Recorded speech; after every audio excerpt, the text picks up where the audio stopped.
Hey there teachers, welcome to Miss Estruch Teach and Tell, the podcast where every week I dive into all the tips and tricks that make teaching life so much easier. Whether you're a veteran educator, an early career teacher learning the ropes, or balancing the classroom with being a busy parent, this will help you streamline your workload and bring a bit more balance to your life. You bring the coffee and I'll bring the teach and tell. Being overwhelmed by the demands of teaching, you are not alone. In today's episode of Teach and Tell, I'll be diving into the real actionable tips to help you set boundaries, recharge, and bring a bit of balance back into your week. Hey there teachers, and welcome back to Miss Estruch Teach and Tell, your friendly space to grab a coffee, kick back, and get into those tips and tricks that make our teaching lives easier. Today we're talking about a big one, burnout. Teaching can be incredibly rewarding, but it's also demanding, and sometimes the grind can leave us feeling, well, just completely drained. Whether you're a few years in, fresh out of training, or balancing school with being a busy parent, burnout doesn't discriminate, and it's crucial to know how to prevent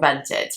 So today I'm going to be covering actionable tips to help you set boundaries, recharge, and keep that spark alive. So stick around because as always, I'll have some resources to share that will save you time both in and out of the classroom. Okay, it is quick coffee catch-up time. This week for me, well, it's been busy for me. I've had the twins running around, really testing boundaries this week, which is fun. I've had a few exciting projects underway for my website and the usual hustle that comes with online teaching for me, so lots of teaching online as well. However, I always have my reliable coffee to get me kick-started, and I did actually want to talk to you about my favourite coffee, which before I go into this is not a paid sponsorship. I've not been given anything for free. There is no association here.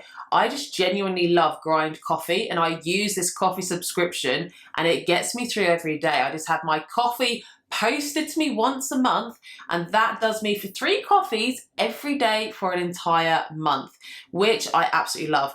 And what I'm going to do is link in the description and in the show notes my referral code. Because I am a paying customer of theirs, I get a referral code, and if you actually do sign up with that referral code, it gets you £10 off. And win-win, it gets me some free coffee as well to get me through the week. So if you are interested in a coffee subscription, then I do recommend Grind. And like I said, win-win, you get money off and I get some coffee, so I have the energy to keep creating content like this for you. Okay, burnout prevention tips. Let's get into the main content for this episode. I'm going to go through the 5 tips to help try and keep burnout at bay. And these aren't just theories, they're practical strategies that I found made a real difference in my own life and also for many teachers that I know. So let's jump in. Number 1, it is setting boundaries.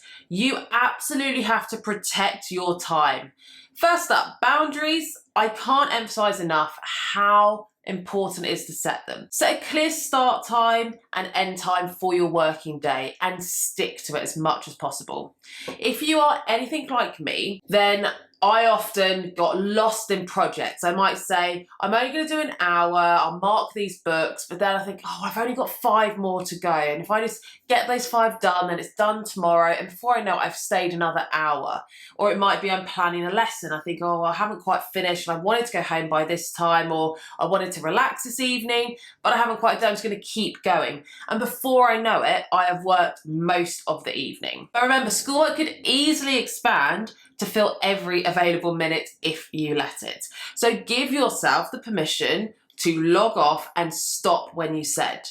When you're at home, you can then focus on family time or time for yourself, rest, things that will refill your bucket so you're then actually able to work more efficiently the next day and probably get that little task that you didn't quite finish done far quicker because you now have the physical and mental capacity to do so. This balance is so important to staying refreshed long term.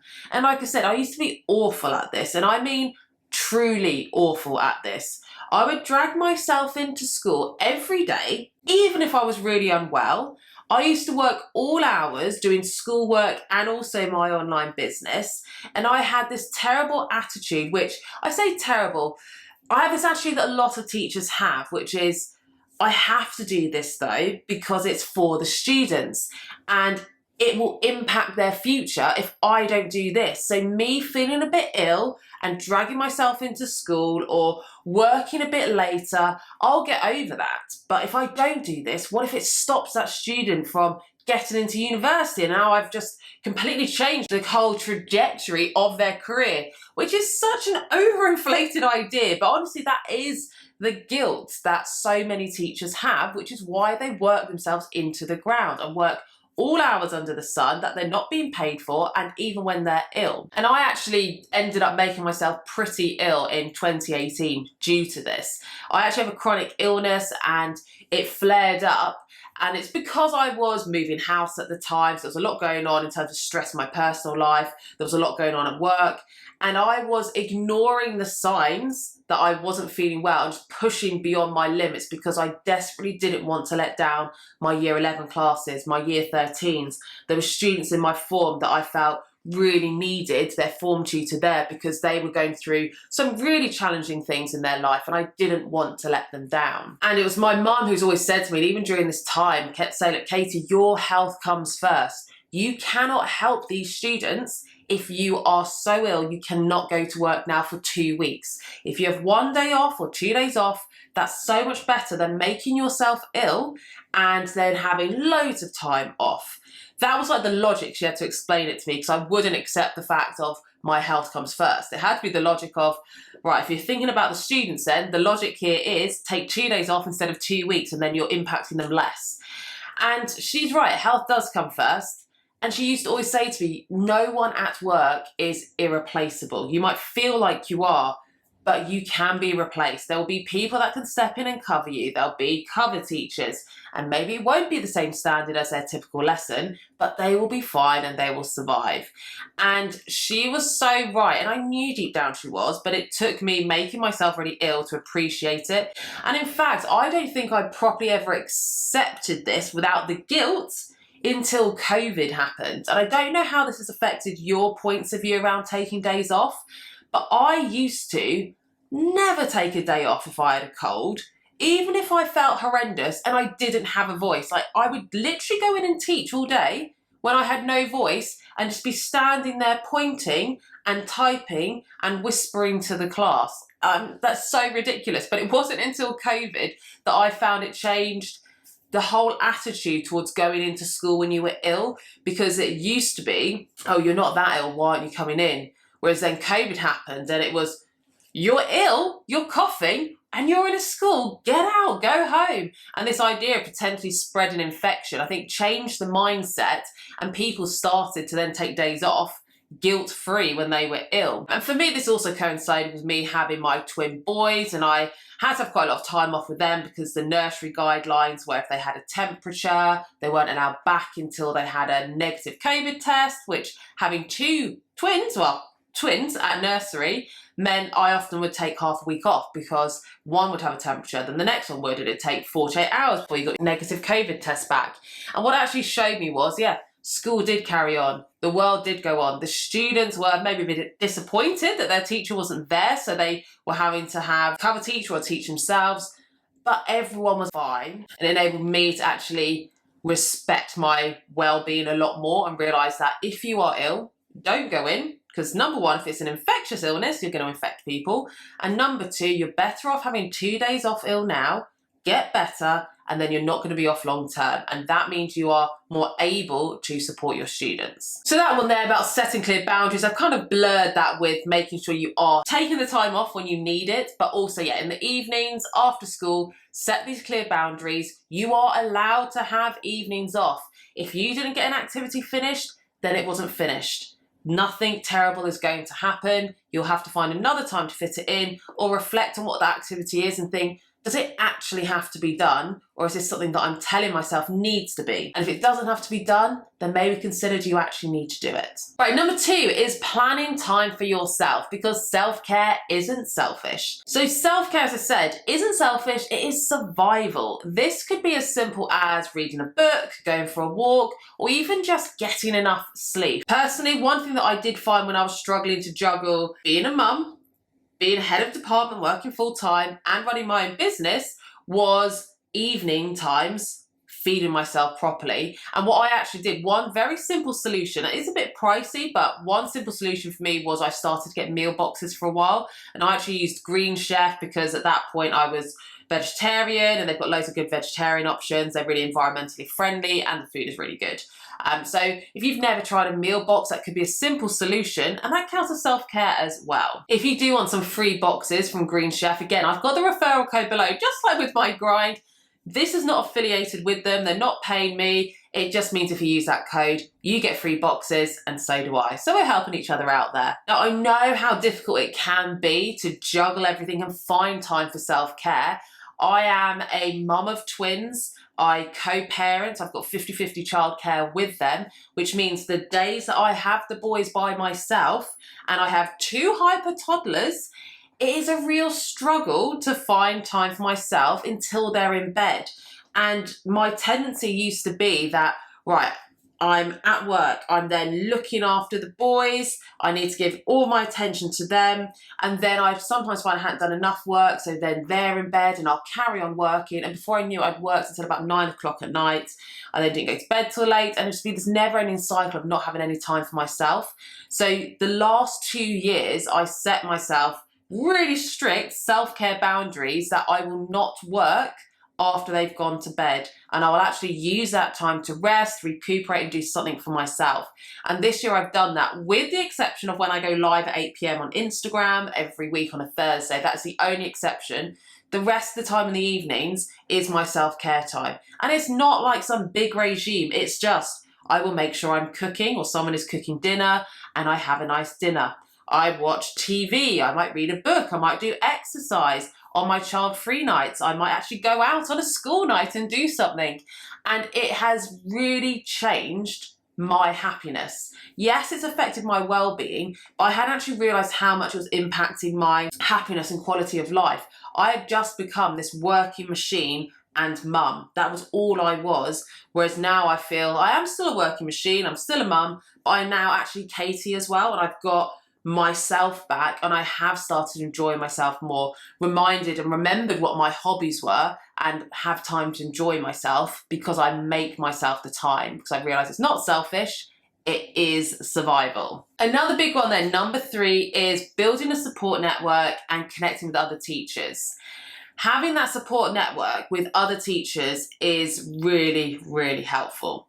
Teaching can feel impossible at times, but if you are talking to other people about it, you suddenly don't feel like you're alone in this challenge, and it can be a real morale boost as well. So I really encourage you to connect with other teachers. And I think on the whole, most teachers are pretty good at this, whether that is at your school or online. I talk to so many teachers on my Instagram page, just on DMs, like complete strangers who just found me on my Instagram. We're in a similar life situation, teachers, we might have young children, and it is so helpful for us just to be able to talk to each other and vent. And maybe there's actually a helpful element of doing that when it's not someone at your workplace, because you can feel then, I can actually vent and just say everything because you don't know where I work and you still relate. So whether you're talking to people at school or, like I said, you're welcome to vent to me on Instagram. It's linked in the description, my Instagram handle, and I'm happy to hear all your troubles and talk to you about mine as well. So lean in on those relationships and don't be afraid to ask for help when you need it. Okay, number 4 is productivity tools. Helping to avoid burnout could be that you are being more organized, more efficient to reduce stress. So let's talk about tools that can help with this. Productivity tools can be a game changer for managing the workload. So for example, some people like Trello, which you can use to organize all of your workload and deadlines. Last episode, I was talking about ChatGPT. Oh my gosh, that is such a game changer for creating resources. But also, if you need help staying organized, you can say to ChatGPT, here's the list of everything I need to do. I've only got 2 hours. Give me the order I should do it and suggest how I can fit it all into that time, and it will give you some suggestions. I also have just an Excel spreadsheet which I use as my work schedule each week. I also have my teacher planner, but just make sure that you are scheduling your time and making sure you're staying organised. And finally, number 5 is practicing reflection, focusing on what went well. As teachers, we do this all the time in lessons, get students to think about what went well. But how often do we actually give ourselves the time to reflect on what was actually really good about today, rather than dwelling on, oh, I didn't get this done, I've made this mistake, or I'm really worried about, did I do this wrong? I don't know about you, but I'm a big worry of that sort of thing. And instead it's focusing on what went well.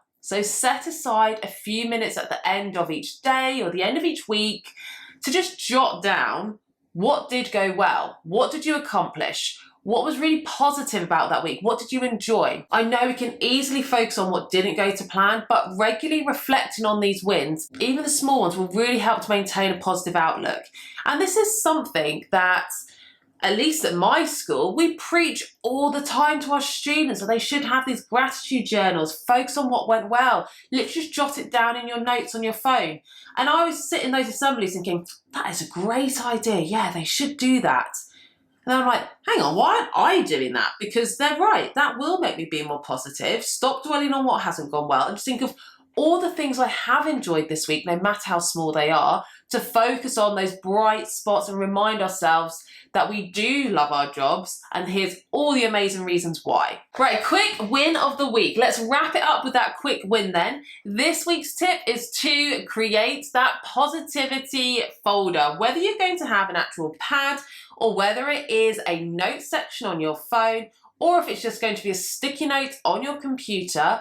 I want you to start to note down anything funny that happened at work, any wins that you had, anything that really brought you joy that day. And then when you're having one of those really crappy days where you think, I can't do this anymore, this is not worth it, open that up and look at those wins to help remind you that you are, first of all, making such an amazing impact on these students' lives, but also there are lots of high points and things to enjoy. Resources roundup time. Before you go, I've got 2 recommendations for my resources roundup this week. Number 1 is Headspace, which is an app, but you can have one for educators, and it often has free subscriptions or discounted rates for teachers.